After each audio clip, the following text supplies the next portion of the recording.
Hey everybody, Nick Nanton here. I am extremely excited to have Joe Sena. I could hold it all back, but you can already see him, so it doesn't really matter.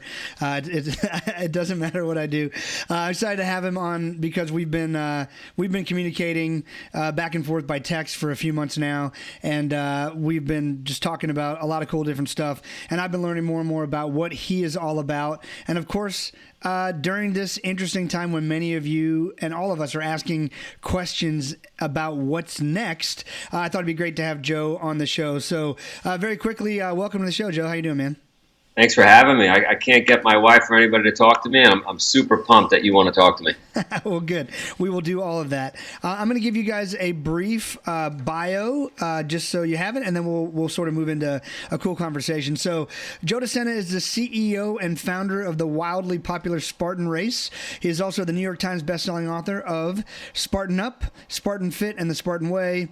Joe is a longtime endurance and adventure racer who started his own adventure racing empire after selling, this is interesting, a multi-million-dollar pool and construction business in college and had a 20-year stint on Wall Street that left him feeling burnt out. After selling his Wall Street trading firm, Joe moved his family to Pittsfield, Vermont to run an organic farm, bed and breakfast, and general store for hikers. Joe, his wife Courtney, and their 4 kids live on the farm today. It was in Vermont that Joe set his entrepreneurial sights on getting people off their couches by creating the Spartan lifestyle. His passion for adventure races and endurance events grew, and the idea for Spartan was born. Joe is also a popular keynote speaker, now I'm sure digitally as well, and the host of the Spartan Up podcast, which is an interview series in which he and his team travel the world chasing down the secrets to success in all aspects of life. Joe, what did I get wrong? What's changed since we did that bio? No, that's it. The only thing that's been picking up some steam, and I think it's just because of boredom on my side with this damn COVID mess, is I've got a lot of kids coming to the farm up here in Vermont, and I've been basically kicking their ass and trying to turn young boys and young girls into young warriors. And so that's been consuming a lot of my time in between podcasts like this. I love that, man. And we're going to talk a bit about the farm because that's I didn't know much about your farm, and I was interested to hear about it. Tell me a bit about you. You grew up part of your life in Queens, in a neighborhood that you called the organized crime capital of the world. Tell me how that shaped the early parts of your life. Yeah, so basically, if you've seen the movie Goodfellas, I grew up in Ground Zero for Goodfellas. I don't know if that's something to be proud of or brag about or what, but right across the street, the main characters of that movie, that's where they lived. And, you know, we were next to Kennedy Airport, and it really was like a candy store for folks that were into theft and hijacking, you know, those types of activities. 4 of the 5 mob boss families lived in this neighborhood. I don't know why. If you and I were running a big organized crime syndicate, we would not suggest that they all live in the same place. All the feds had to do was tap one wire, and they would have got everybody in one shot. But they all lived there, and you know, it bordered the worst neighborhood in New York, Brownsville or East New York, and but it wasn't like there were buildings on fire or any of that because these guys were there. The neighborhood was fairly clean. It was good. It was a good neighborhood. I got into cleaning swimming pools because my parents were getting divorced, and my neighbor was the boss at a Bonanno family, and he didn't have any boys. He had 3 daughters, and he said to me, "Hey, why don't you come over and clean my pool?" Really, as just, I don't know, young kid. I'm a hard worker. He sees it, wants to help me out. And I get over there my first Saturday, and he says, "Hey, I'm going to give you some business lessons." You know, and I'm not even a teenager yet. He says, "First thing is, if you're coming over at 8 a.m., you better be here at 7:45. And he even pre-teens, I kind of knew the deal. You know, you kind of know living in that neighborhood as a kid, like that's what you aspire to be. You want to wear a nice suit, drive a nice car, have respect, and maybe even kill people because that's like you don't know any better, right? Like that's the epitome of toughness. And then you got to go to jail and make your bones. That's part of the deal. And so you got to be here at 7:45. You know, on time is late. If you're going to clean the pool, you go above and beyond. You clean the windows, the lawn furniture, the shed, even though I'm not paying you for that. And then third is you don't have your hand out asking for money. He says the money will come if you do a good job. And that just became my internal and external mantra for the next 40 years of doing business in all kinds of industries, and it's worked. And the funny, you didn't ask this, but the funny thing about that is when I talk about those 3 business lessons, those life lessons that I got from the most unlikely source, most Americans push back. Like if I do a LinkedIn post about this or a podcast, most Americans push back on the 3rd one. Like, what do you mean don't have your hand out for money? You should get paid for what you do. I gotta send in an invoice. Like, and I think that's just an American short-term attitude that we need to unlearn. I love some of the other. I had the fortune of living overseas with my family for 3 years, and I don't know. There's really something to be said about having a really long-term mind. Like life, even though life is short, it's longer than you think, and having a nice long-term mindset where just knowing that what goes around comes around is much better than just being short-term focused. Could not agree more. One of the things that reminds me of is, so I got to give credit. We were introduced by Joe Polish, great guy, and Joe also introduced me to Dan Sullivan, who I've done a lot of coaching with. And Dan said it most succinctly. I believed this before, but he said it most succinctly, so I'll give him the credit he deserves. He said, entrepreneurs believe in providing value before they expect anything in return. And so that's clearly, I mean, you were an entrepreneur from cleaning pools, but I mean, just from even being a kid, just starting there. But one of the things I love about the entrepreneurial mindset is it is essentially serve first and you will be served. And I don't think there's a better place to start from in life. I think you have to be aware of people who might take advantage of you and all those things. But man, what a great place to start from like, hey, how about this? I'm going to give you something of value before I ever ask you for anything else. I love that mindset. Yeah. And then don't even worry about, like, if you don't have the money, like I literally took that approach, like pay me when you can, or don't pay me at all. And I got paid because they recommended me. Like, who doesn't recommend a hardworking young kid that goes above and beyond, shows up before he's supposed to be there, and doesn't ask for money? Like, I mean, by the time I graduated college, I had 700 customers, most of which were organized crime members. But how do you build a business that, like, I remember scratching my head during that period of time, let's call it, that 10-year period. I remember scratching my head and saying, I don't understand. There's these construction and pool companies that have been around for 20 years before me, and I'm taking all their customers. How is that like, why are their customers coming to me? They're clearly older than me. They know more. They're better financed. But it was because of those 3 principles. I love those 3 principles. Another 3 principles, again, from Dan Sullivan, who I'll quote him again, said, if you show up on time, do what you say you're going to do, and say please and thank you, there's so much business you can win. It's so sad how few people even think to do those basic, like, human decent things, right?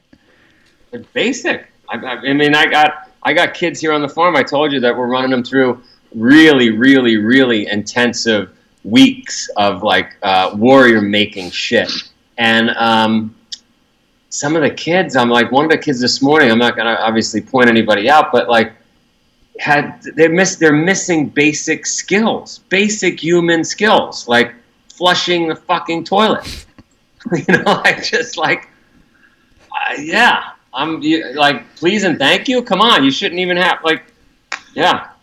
That's a hard one for me because obviously, I mean, we didn't have a lot of money either. We weren't destitute, but I was raised with, like, more love and guidance than I could spend.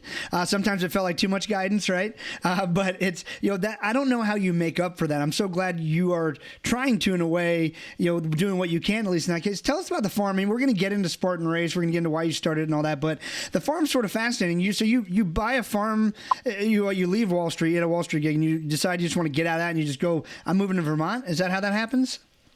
Well, so my parents get divorced. I got that pool cleaning business, and Mom got into yoga, meditation, health food in the 70s. She introduces me to a race in Queens, New York that still exists today called the Transcendence Run. It's a 3,100-mile race started by an Indian guru. Okay, it takes 60 days to complete. You run around a 1-mile loop around the city block over and over. So here I got these mob bosses, my dad, my grandfather, all these people dressed nice cars, rolls of money. My mom, bohemian, crunchy, gets into yoga, meditation, vegan, introduced me to these crazy races, make no sense. And she moves to Ithaca, which is a little more open-minded of a town, right? A lot of hippies, a lot of educated folks, academics, Cornell, Ithaca College is there.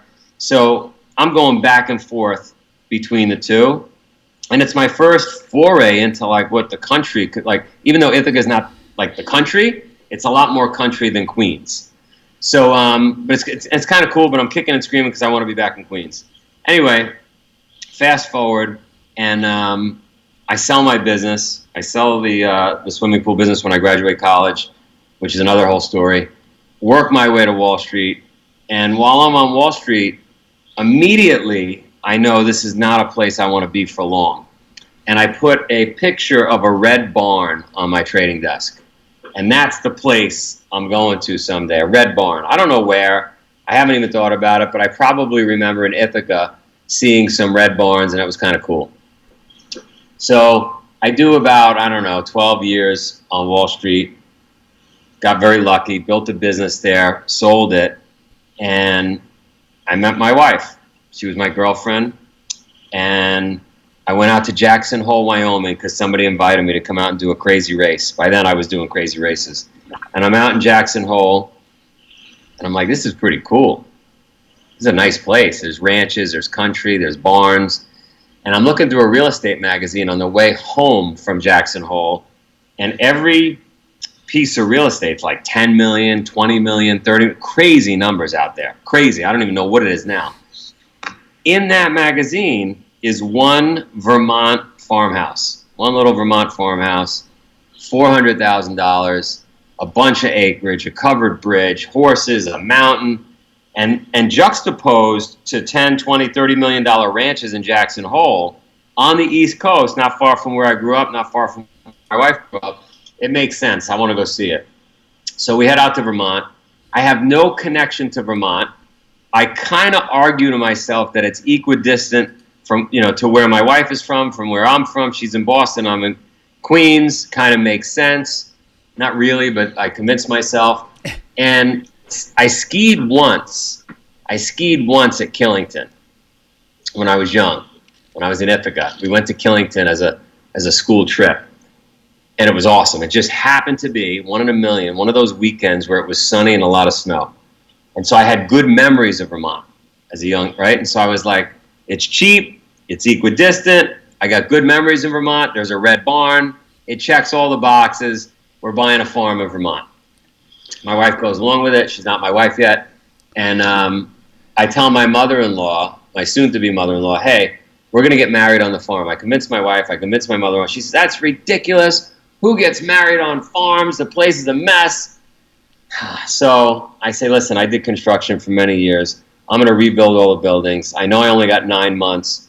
I'll make the barns and everything look good for the wedding. Your daughter and your family will be proud. So we go to work. I rebuild everything on the farm. We have our wedding. It goes off, knock on wood, without a hitch. And everybody at the wedding, they're young, right? Because you usually invite people that are your peers or whatever. And then there's a whole other crop of people that want to get married. Now everybody's asking us, can we get married on the farm? So we ended up turning the farm into a wedding business. And so now we do weddings here. And then from that as well, because there's so much acreage here and we're surrounded by 250,000 acres of untouched, pristine land, I started putting on races, remembering that crazy race in Queens that my mom introduced me to and all the races I had personally competed in since then. And I said, you know what, this is going to be great. We're going to invite all kinds of crazy people up here to Vermont. We're going to put on races. We're going to have weddings. This is going to be unbelievable.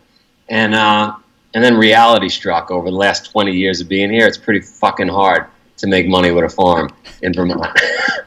Shocking. Who'd have thunk? But I'm glad you gave it a try. Look, we're going to talk about your propensity for, I guess, putting in the hard work, having the grit. I remember actually one of the first introductions to you I had was I was reading one of Jesse Itzler's book, and he talked about meeting up with you, and you had you were carrying like 2 kettlebells or like cinder blocks or something with you everywhere you went. And a comment that you talk about, in some other interviews about your dad was just a workaholic, serial entrepreneur, hard worker, and he pushed you really hard, and you don't.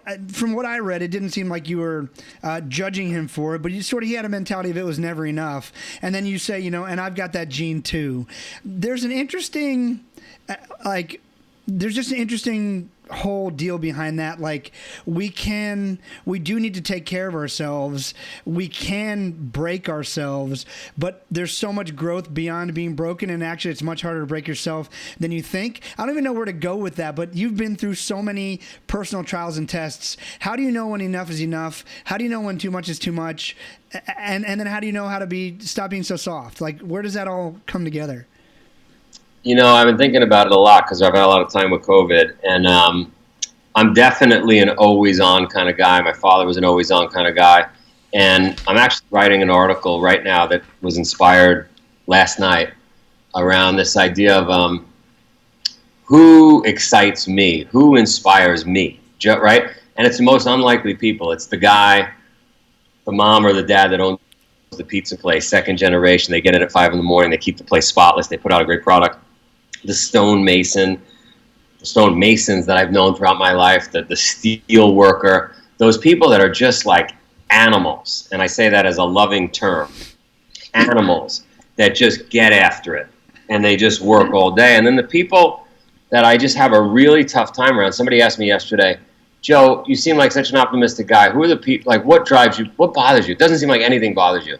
The one thing that bothers me is people that just don't get after it. They don't work hard. You just kind of see their hands in their pockets, right? And it just drives me nuts. I don't want to be around that. Those are energy drainers for me. So those are the two sides of the spectrum. I like to be around high performers, but not even high performers like they're making a lot of money, just high performers in that they just get after it. They're relentless. By the way, they are the key characters in the movies that excite us, right? And so, or the books. And so, but, those people, including myself and my dad, tend to flame out. Like we work really, really hard, right? And I don't know, every 3, 4, 5 days I collapse on the couch for a 30-minute nap, right? But what I do differently than a lot of people, certainly my father before me didn't do, is I recognize that if you're going to keep this thing running at max RPMs, this thing being my head and my body, you got to at least eat healthy. You got to take care of yourself. You got to sweat every day. You got to take the cold showers. And so I do all that. And I guess you could make an argument, the audience could make an argument listening to this and say, yeah, but Joe, you really should slow down. And I guess I would say, well then, to be honest with you, that would not be a life that I want to live. I don't want to slow down. I want to be just like those people that are I want to get after it nonstop, 24/7. Be up at 5 a.m. Be the first one on phone calls, talking to Singapore, but I'm going to treat myself like an Olympian also. Not perfectly, because they probably get more sleep than me. Yeah, I don't know if I answered the question well, but that's the way I think about this whole thing. And the other thing is, I don't think about work-life balance. I think about work-life integration. It's all integrated. It's one big mess. I'm doing a podcast. The kids are right next to me. I'm working out. They're working out with me. I'm taking phone calls while they're running. Like, I just mix it all together. That's the only way I've found to do it too, by the way. But another, one of the concepts you bring up is, there's two types of people in life, batteries included and batteries not included. And I only want to hang out with people who are batteries included, right? I mean, life's too short for anything else. Tell me where your love for like insane races. I mean, you even you started a race called the Death Race. Like, tell me where the love for this came. Is it the feeling you got at every finish line? What was it? Before I tell you that, I want to tell John, who's over next to me. I said, you got to write that down. Batteries included and batteries not included. That's a great image. Great. That's also Dan Sullivan. So Dan Sullivan's got he's basically summed up much more succinctly than me all these things I'm talking about. So I like and so Death Race was really a way for me to find who had batteries included and who didn't have batteries included. I wanted to surround myself with great people, so I said I'm going to put on a race that just breaks people down, and in some ways a lot harder than that race my mom introduced me to.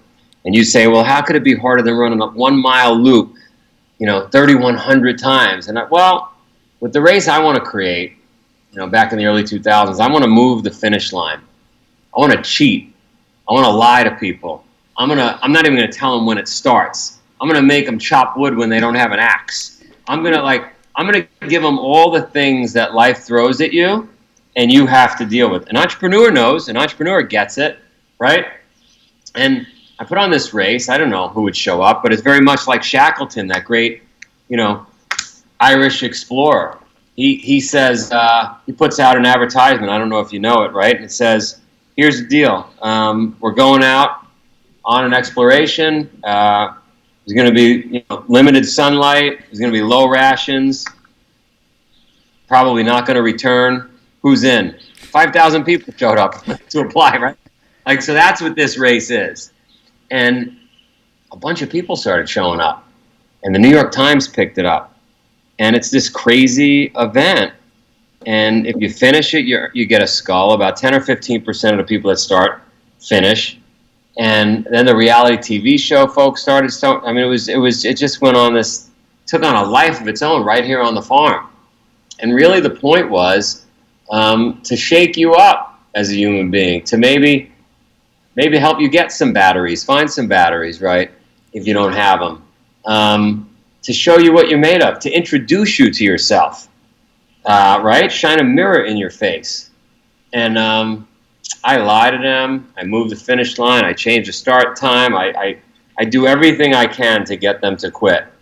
And those that end up quitting send me an email sometime the following year, could be a week later, could be 52 weeks later, and say, holy shit, I can't believe you got me. You got me. I'll be back. And then the 10 or 15% that finish, they found the new gear. They just find the new gear in their life. And some of them go on to literally row a rowboat across the Atlantic, or climb Mount Everest, or start a friggin' business, or lose a bunch of weight, or whatever.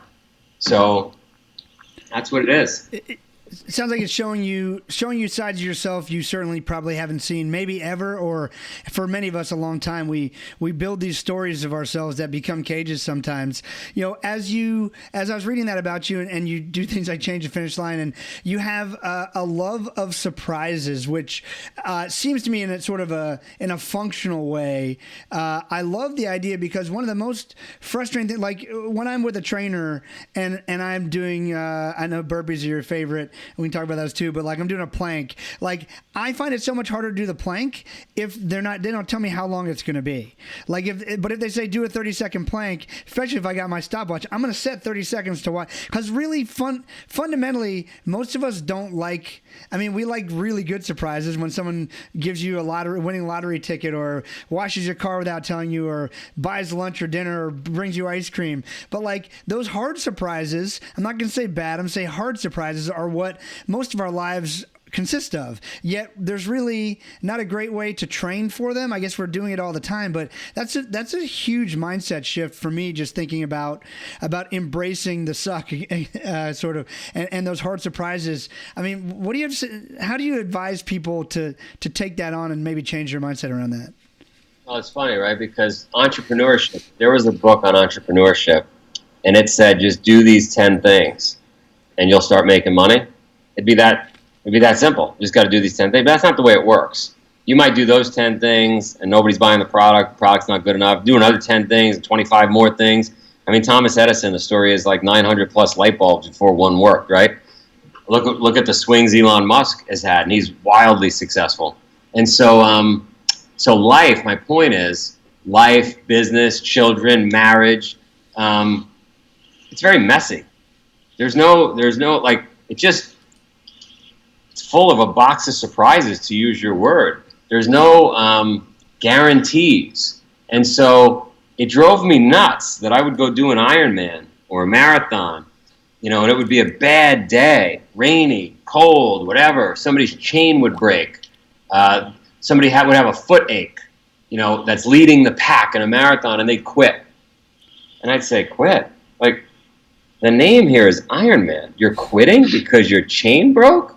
Like, I would expect you would carry your bike the remaining 60 miles, right? Like, and so I just thought structured sports and the fact that everybody gets a trophy and the fact that as a society we're afraid to, like, piss people off and say the wrong things politically, I just thought we just got too ridiculously soft, too bubble wrapped. And why couldn't we create events? Why couldn't we create a system that trained us for life, right? In life, I don't get to quit COVID. I got to fucking deal with it.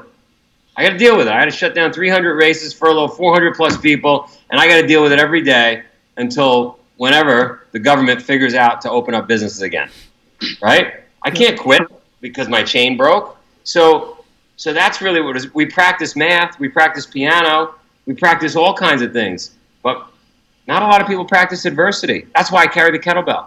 That's why I take the cold showers. That's why I do the burpees. We gotta manufacture some adversity in our lives. I call it purposeful suffering.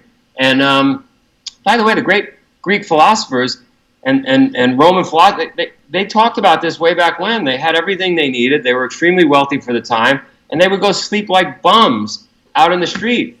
So they could just remember and practice some of that. The great samurai would close their eyes at night and in their mind burn all their possessions and their family. And the next day, they appreciated everything they had because they were still there, right? And so we could all use some purposeful suffering. Got that. So the hardest thing I think I've probably done so far that reminds me of that, the quitting. I got invited by my friend Phil he has an organization called American Dream U, and they go around and they take entrepreneurs like me and we talk to service members that are about to get out because they often don't know what's next. Phil is my cousin. Oh, there you go. Okay. I did not even know that. That's mind blowing. All right, so I went with him to Fort Benning and did the Ranger course with those guys, and there was about 30 of us there. I think 3 of us finished, and I didn't understand how someone could quit, no matter how hard it was, when everyone on either side was in fatigues and was about to go to war. Like I just didn't have it in me. I mean, it sucked. Every bit of it completely sucked, and my pull-ups, I'll admit, were not amazing, but I got them done, and it's just like that was but seeing how easily people give up. That's one of the weirdest things to teach. So I've got 3 kids. You have 4 kids, is that right? 4 kids. Yeah, yep. 4. So you're less of a quitter than me. I've got 3 kids, and I try to teach them because it's an interesting balance, but try to teach them that giving up and persistence. I think persistence, of all the people I know who are successful, persistence and curiosity. We can give both of those. Persistence and curiosity are the 2 traits I think that make a bigger difference than anything. But it's so hard to teach a kid about persistence, particularly when they're persistent to you. And number 2, it doesn't really fit in most classrooms. There's a lot of places in life when it's being controlled like you would be in a classroom or in that stage of life. There's so many places persistence doesn't fit. I don't know. I'm interested in your perspective on that. Hang on, before we get into persistence, I'm putting my glasses on because I want to read you something that you are gonna love. Okay. Hang on a second. Just give me a minute.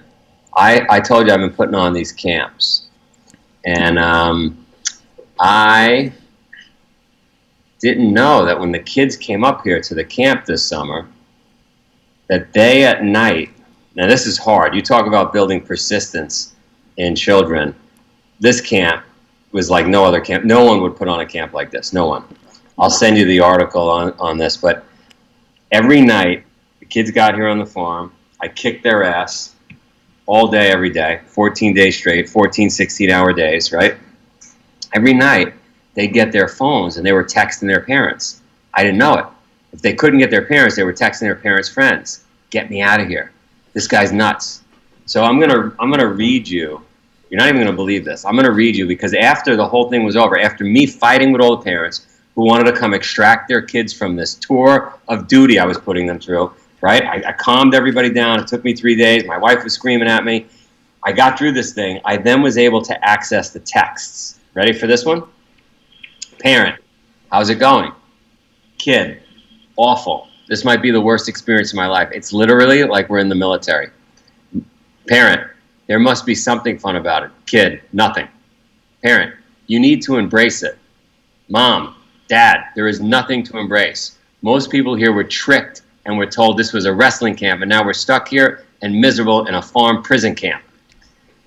Mom, Dad, so it's harder than a 7-minute Peloton ride. They're not taking the bait, the parents. Mom, Dad, you try carrying 35-pound rocks up and down the mountain all day. We will tell Joe how you feel tonight, right? What? Don't do that. That'll make things worse. You clearly never met this guy. He's miserable and hardcore. He makes kids cry every day nonstop. They'll punish us whenever they feel like it. So to your point, I keep going. It's unbelievable. But it's unbelievable. Well, here's the last line he said. All I'm asking is for you guys to drive up here and fix the mistake you both made and help me escape. Okay? So when you say to me, like, you have 3 kids, I have 4 kids, how do we instill some of that resilience, some of that persistence? It's very hard because, with each passing generation, we're putting these guardrails up, insurances, and everybody's like so delicate. We've got terms for different types of parenting, snow-blowing parenting, bubble wrap parenting. I came up with a new one. This is my brand new one. I just came up in the last few days. From these camps, it's called Golden Retriever parenting. And that's when you drop the kids off to do something hard, and then you get a text or a call and you come back and pick them up to protect them from it. Worst thing you could do. So we can get these kids hard because they are naturally resilient creatures. They are feral when they're ready for anything. But then we wrap them in bubble wrap and we protect them and we remove obstacles that are in the way. And we basically soften up an entire generation, and it gets softer and softer and softer. And we used to have rites of passage as cultures. We don't even have that here anymore. Like, I love what Israel does. Like, we should put everybody in 1 year of military. And I know people scream, "Oh, Joe, that you're pro-military, you'll have a military state." It's not even that. I mean, kids need to grow up. They need to get tough because parents aren't going to be around forever, and they should be able to fend for themselves. I mean, do you want your child to be a zoo animal, or do you want your child to be a wild animal? I prefer wild animals than zoo animals. I mean, there's not very many zoo animals that do well. They don't do well. And that's what we're doing with our kids. I didn't answer the question you asked, but I went off on a rant. It's great. It's perfect. It was the answer I needed. I just didn't know the question to ask. You started the Spartan Race in 2010. Tell us why you started it and why you named it that. Give us a bit about the Spartan mentality. That's it. I mean, that's it in a nutshell. I had the death race. Although we were getting a lot of people to come do it, it wasn't enough to make money. And so Spartan, I mean, who doesn't want to be a Spartan?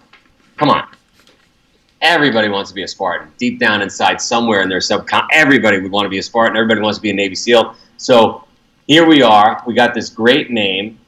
We got military-inspired obstacle course. We're going to standardize it. We're going to attempt to make it an Olympic sport. Why shouldn't people compete next to each other under barbed wire, climbing walls? Exactly what you did with Phil, right, on that course. And so that's what we did. 1,000 people showed up, 2,000, 5,000, 10,000. We were in 1 country, 2 countries. We expanded to 45 countries. We bought our competitor. Without COVID, we're at a couple of million participants a year across 45 countries, 325 events. It worked. People think it was an overnight success. They refer to it as the Spartan Empire. And what they don't know is behind the scenes, it took me 15 fucking years to get it to work. I lost money. I didn't get paid. And then finally, just like an entrepreneur should do, finally by leaning in and not giving up, it worked. Even the dog wants to be a Spartan. They do. Got a little thunder and lightning going on here. So yes, the COVID quarantine home studio needs a little bit more work to keep it quiet. But so as you did that, one of the things I read that I thought was fascinating about it, the difference I hadn't really looked at. People want to do an Ironman, people want to do a marathon. That takes a lot of training. It seems like your races take more mental toughness and a shorter spurt, and you don't have to train for years or months or weeks to do it. Is that correct? Well, I did a lot of Ironmans. I did a lot of marathons, and I could get anybody, anywhere ready for a marathon in 30 days. I can get anybody anywhere ready for an Ironman in 90 days. And but I think you could also walk onto the course and just knock out. I mean, if you and I, God forbid, were in a car accident and we had to go 26.2 miles to safety, are you saying we wouldn't do it? Of course we'd do it. So yes, if you want to perform well, if you want to make sure you don't get injured, yes, you got to do some training. But you really got to do some training for Spartan too, because you know what it's like because of what you did with Phil. I mean, it's not easy to get up and over a wall. It's not easy to climb a rope. Not easy to crawl under barbed wire in rocks and get in cold water. And so we're hitting you with a lot of stuff. But yes, it's much more mental. It's much more fun. It's much more rewarding. You feel like a badass. It's not boring. I mean, pedaling for 100 plus miles, swimming for 2 plus miles, like, it gets boring. It gets boring. It's good. I did a lot of them, but there's nothing boring about this. This is like a video game, only you're in it. You're the hero. Got it. Well, everyone should give it a try. Let's talk a little bit about your books. Spartan Up, one of the concepts I love from that particular book is that everyone matters. You tell a cool story about how you sort of learned that lesson. Share that with us if you would.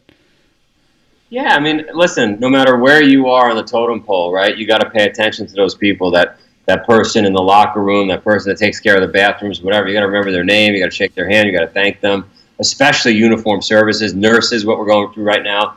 And I've just had the fortune of seeing the impact of doing that. And I tell my kids all the time, notice those people around you and thank them and tell them they look nice. And sometimes we get so full of ourselves that we only want to communicate with the people we think are on our level or better than us, right? But I think one thing that this kind of event does, that wrestling does, that doing hard shit does, is it humbles you, and it makes you realize I'm just human. I'm just like the janitor here. There's no difference between us, and so I got to treat him like a human. And I think that's the story that jumped out at you. Yeah, and the key is, I mean, in most cases, the janitor could probably whoop me in wrestling because I'm sitting behind I'm a keyboard warrior, right? And he's doing work. And so a big piece of your sort of, as I look at all the aspects around you, it's putting in the work, doing the work, but you saw a world for yourself first, but then now bring it to the world of we get so few opportunities that we're encouraged to do the hard stuff, that if you would just take the time to discover who you become when you have to do the hard stuff, you'd be a totally different person.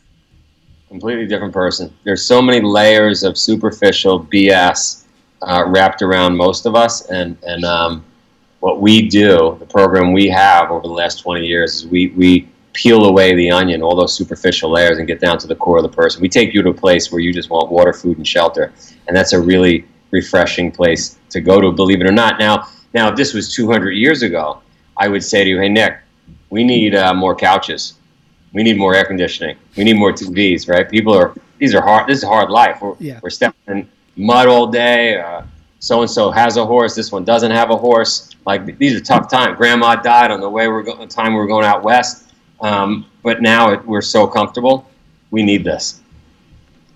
Totally agreed. So people who are struggling right now, obviously, so COVID has changed everything. We're hopefully getting on the backside of, lower infection rates and things like that. Obviously you've had to shift your entire model. I mean, I assume you just paused the races for a while. I mean, what have you done, and what can we learn from sort of what you've had to learn going through this? We immediately had an event down in Florida once they opened it up. We pulled it off perfectly. We proved that you could do an event like this and keep people socially distanced. And people were coming up to me crying, crying like you've never seen, because they were so thrilled, I'm not bullshitting, to get out of the house and to just do something, and they needed this. And then you saw what happened with the country. The whole country went nuts. And you can't do this, can't open restaurants, can't. So the whole country shut down. I'm able to get a few events. So I got one coming up in China. I had one in Taiwan. I got one in Poland. Selective places around the world, I've been able to have a few events. But yeah, I'm on pause primarily. We're producing an enormous amount of content, and just waiting for the storm to pass. My personal feeling, which my social media guy about 10 feet away from me, he keeps socially distanced from me. He's afraid of me. But he might have COVID. I don't even know. He woke up with a fever. But he said to me, he won't let me really speak my mind when it comes to COVID. My feeling on it, you're going to hate me. Most people hate me when I say this, is the only way to resolve this is to let it loose. You should protect the vulnerable, certainly the elderly, but you got to let this thing loose. And we got to get out of the house, and it's got to happen because it's inevitable. It's inevitable. Like, even with a vaccine, the flu that we're all used to kills 80,000 people a year. So, and not a lot of people take vaccines, right? Only 12% of America is metabolically healthy. Only 12%. So I don't know how they're going to do with a vaccine, without a vaccine. I'm just comparing it like, when's the vaccine? When are we really going to feel comfortable with a vaccine? We weren't comfortable with vaccines that are tried and true. So a rushed vaccine, everybody's going to raise their hand and say, give it to me. Let the thing loose. Let's get back outside. Let's get back to business. Got that. I'd like to do that, and I hope it would work because I'm sick of. I've been traveling now more in the last 4 weeks. I've been back on the road. I had a bunch of documentary shoots I had to get back to. I actually was on a human trafficking shoot in Iraq the day the 3 first cases broke out, and so I was glad to get out of there. But I had a bunch of makeup shoots I had to do. One of the things you said is interesting. Metabolically healthy. If there's anything, maybe we could learn easily from this pandemic is that if you do not have your health, you're going to be listed over here. You're going to be the person they say, well, he passed away from this, but he or she, here's the reasons why. And it all comes down to these, most of these things that are preventable, a smoker or, obesity and some other things like that. Talk about metabolic health. You also talk about in your new book, Spartan, or your newest book, Spartan Way, about simple eating.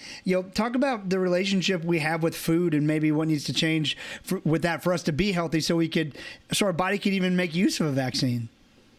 I've been cursing a lot. Is that okay? Yeah, you're fine. You're good. This country is all fucked up, and it's fucked up. You want to make America great again? Or whatever the tagline, whoever, you citizen out there want to come up with, you got to make it fit again. We are so fat and fucked up. And the reason is, I worked on Wall Street for a long time. The reason is capitalism has snuck into our food system. And I get it. I'm a big believer in making money, but not at the expense of the country's health and well-being. We don't have a chance against big food. We don't have a chance. The amount of money they could spend on advertising is seeping into our brain. The amount of money they could put behind making food really, really tasty and really, really addictive. It is literally smoking cigarettes. This stuff is garbage. Now, I know a bunch of people jump up and down and say, Joe, but freedom. Well, freedom, let's give everybody heroin. Let's let 14-year-olds drive cars. I don't get it. Like, once it affects somebody's health and wellness, or the person around them's health, or in this case, the country, it's affecting the country because we're so sick that we can't handle this pandemic, right? And we got to shut the whole country down. We have to step in. They're not going to do it. They're not going to do it because the lobbyists are so big and big food is so powerful that, and I'm not even a conspiracy guy. It's just a reality. And then there's another problem. We're pretty fucking lazy as well. Why do I say that? I got a farm here. I got 700 acres, okay? I tried to create my own little bubble. Rotational farming. I'm gonna take the food, bring it off the farm, put it in the general store. The problem is nobody wants to wake up at 5 a.m. I had the only cows in the United States that wake up for brunch instead of breakfast because nobody wants to wake up and take care of the animals. So you can see why farming doesn't work and why you have to do factory farming, right? So one guy with one tractor could handle a giant farm because he can't get anybody to do the work. So I get it. I get how we got here. But if you really want to fix America, people don't listen. Buying a gym membership doesn't work. Listening to a podcast, reading a book doesn't work. Like you've gotta tax the hell out of the crappy food, subsidize the healthy food. You gotta give people insurance that take care of themselves, free insurance, carrots and sticks, right? And then this is going to sound selfish, like I'm promoting myself. I'm not. if people don't have a date on the calendar, if they don't have something they're working towards, they're not going to sweat. They're not going to do the work. So you sign up for a marathon, you train. That's it, because your friends are going to be watching you. You don't want to be embarrassed. You do the work. If you don't have stuff on the calendar, you think a boxer stays in shape? Most boxers fall out of shape because they don't have a fight on the calendar. As soon as they get a fight on the calendar, they get to the gym. Got to have a fight in the calendar. I absolutely love that. We're getting close to some of the end of our time, but also you talk about maximizing your time and the principles of doing that in the book. Tell me a little bit about how you manage time management in your own life. You obviously have a lot of different interests. I don't know how busy your day is based on who you have helping you, what you're doing, but how do you? What's your system for time management? My days are pretty light. They start around 5 in the morning and they go to about 8:30, and I collapse and go to bed. Pretty light days. And they go 7 days a week, and I've never taken a vacation. But other than that, smooth sailing. I don't know what Olympics it was, John. Maybe you could look it up. I don't know. 2008, UK rowing team, 8-man rowing team, wants to earn a gold medal, like all teams do, and they're going into this thing, and they got 18 months to train, and they decide that they're going to come up with a mantra where every single decision they make all day long, so they don't waste time, is, will it make the boat go faster? Hey guys, why don't we get up late tomorrow? We crushed today. We'll get some sleep. We'll sleep in late.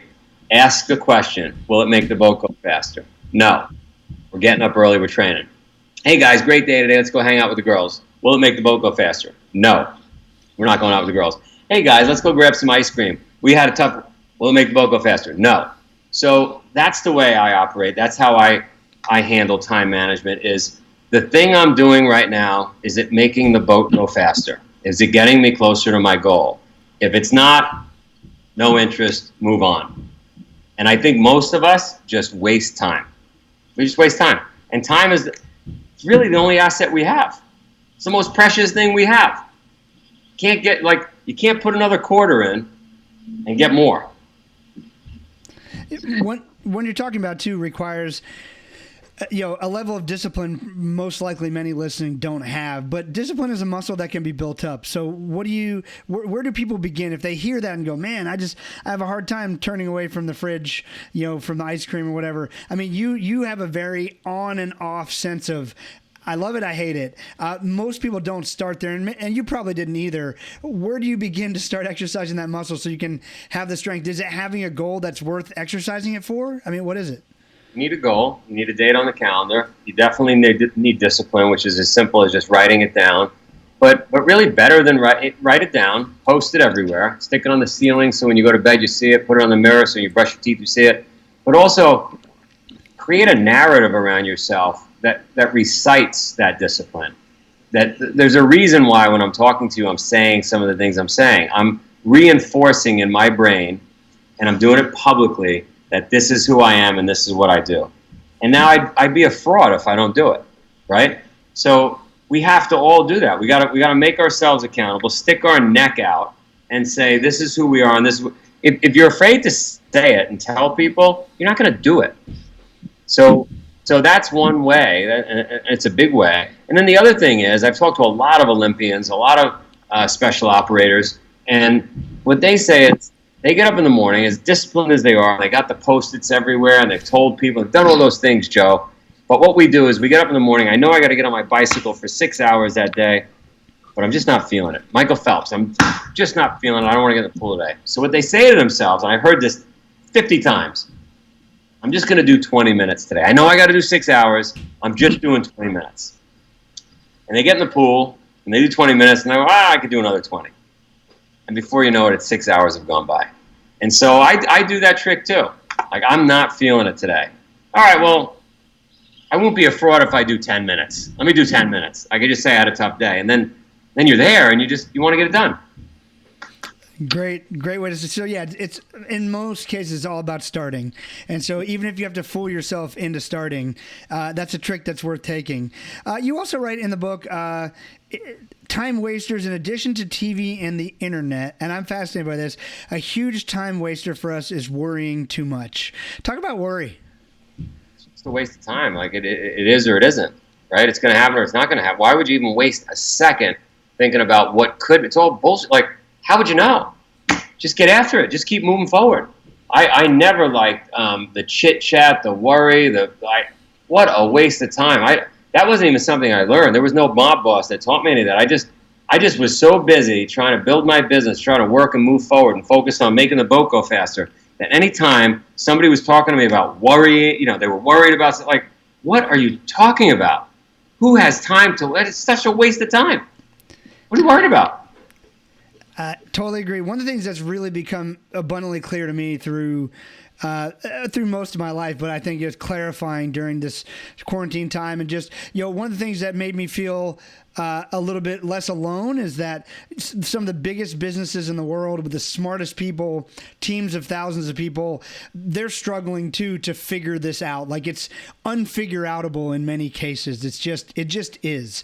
And so one of the things that really made me realize is just like how much luck has to do with all of us. Like, even if I control everything I can in my day, I can't control the guy driving on the other side of the street if he happens to be on his phone and swerve into me. I can't control if there's cancer cells growing in my body. I can't control if that guy who said he was going to do business with me loses all his money and can't do it. Like, there's so little that I can actually control that. Why don't I just not worry about it? Because I can take two postures with that. I can worry about everything, literally paralyzingly worried, or just know it's all going to work out the way it's supposed to, because there's no other way it can work out. I obviously agree. I mean, focus on the things you can't control, which is the work. Put your head down, get the work done right now. Can't focus on the things that you have no control over. Love it.